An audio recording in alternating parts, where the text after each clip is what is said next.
Sobrang saya ko po kasi ever since naman sa kanila itong ginagawa ko. Sila yung inspirasyon ko. Simulat sa pool talaga na nagbuo tong pangarap ko para sa kanila to.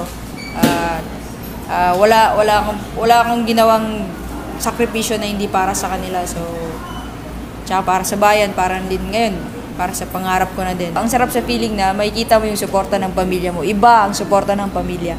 During podium po sa Paris, habang tinitingnan ko yung flag natin, na nasa pang-apat na pwesto, hindi ako nadismaya, hindi ako or nalungkot sa ginawa kong performance doon kasi alam ko ang ganda ng performance ko at nakita nyo po lahat na ginawa ko hanggang makarating ako sa finals, hanggang na gusto ko makarating sa finals.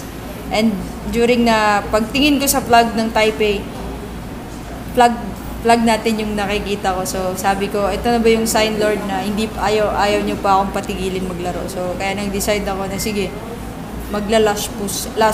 last push pa po ako. Dahil yun yung sign na binigay niya sa akin na ipagpatuloy ko pa, na nakita ko yung flag na nandun sa gitna.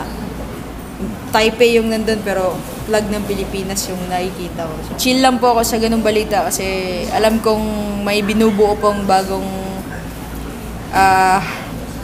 kumbaga boxing body ng IOC. Hindi ko alam yung term, so sorry sa NSA ko yun.